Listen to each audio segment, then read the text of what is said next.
Hi guys, this is Joder TV and you're watching this content. So guys, bumili po ako ng Anelo bag po na binili ko sa SM Mall. So guys, I'm so excited of this. Nagmamadali na akong tingnan to. Nagmamadali na akong buksan. So, ang Anelo bag po na gray.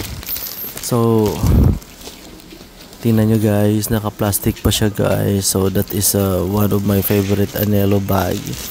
Pero medyo expensive lang siya guys. I bought that in SM Mall. Sa shop talaga po ng Anelo po. Yan. Ayan po ay Anelo na gray na Kochigani. Yan, large po yan. Ang size niya ay 20 liters po. So yan na guys. Tinanggal ko na yung plastic guys. Yan. Pasensya po, isang kamay lang ginagamit ko para sa Anelo bag na ito. Kasi wala kasi ako ang tawag dito, yung tripod. Yan siya guys. So pag tinignan mo siya guys, yan siya pag malapitan. Iba na yung logo po ng Anelo po. I mean, dati kasi black yan sa gitna, ngayon yan lang po ang logo ng Anelo bag. So yan. Okay, tapos yan po, may nakalagay po na 20 liter po siya. At yung sa baba guys na black na yan ay leather po yan. Yan po, may pangalang Anelo. Yan po ang kanyang mga kung ano-ano. Yung zipper niya, marami siyang zipper actually guys. Sobrang dami ng zipper. Tapos yan po ang kanyang mga dalang mga tags. Yan guys, sobrang ganda guys. Ay kapag magaan siya guys, super gaan siya na bag. Tapos yun lang, nagtataka ako bakit sobrang nipis ng kanyang yung kanyang body, not really the body, but yung tela. Pero actually guys, manipis siya, pero parang may sa loob pa talaga siya, parang double siya or triple nga. Yan, may mga zipper dyan. Maganda yan guys, kapag ikuhan mo, tawag dito, hawakan mo siya guys, sobrang soft niya guys. Yan, matibay siya guys. Matibay yung strap, sobra. At saka yun, parang waterproof siya guys. Yan, nakakover pa. Yan.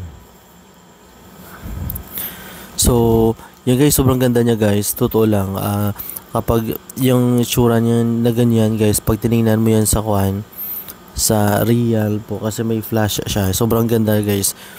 Kung makintab talaga, siguro dahil bago siya, or yung detail niya, grabe. Yan, buksan natin guys. Nagtaka lang ako kung bakit walang mga label sa loob. Wala siyang label. Yun lang talaga, kung anong pagbukas mo, yun lang talaga makikita mo sa loob ng Anelo bag guys. At yan, para hindi siya mag-moist. So ang logo lang na makikita mo ay sa labas. Diyan mo lang malalaman na Anelo pala yung bag mo. Chas. So guys, ang bili ko nito is 5,000 plus. Nabili ko ito sa SM sa Tokyo. At tinanong ko kung saan pa mabibili yung Anelo. Sabi niya, sila lang daw ang nagbebenta ng Anelo from Japan. Imported yung bag natin guys from Japan.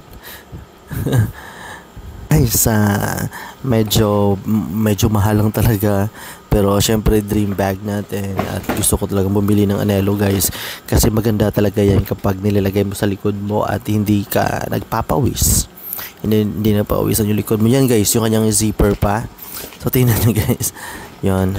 So madami siyang zipper guys. Pwede mo ilagay yung wallet mo dyan, yung mga importanteng bagay pwede mo ilagay dyan guys, kasi naka-zipper siya. Kasi compare sa loob, naka-zipper naman siya, pero ang problema sa loob, sobrang laki kapag binuksan. At may zipper yan sa gilid guys, na para pagbuksan na yan dyan guys. Kapag bubuksan mo yan, yung kunin mo yung sa loob, pwede mong gamitin yung sa gilid na lang.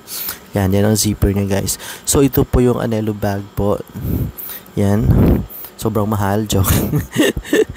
maganda siya guys, kahit na medyo mahal siya. Yon, Anelo Kochigani guys, bag po, 20 liters po yan, malaki.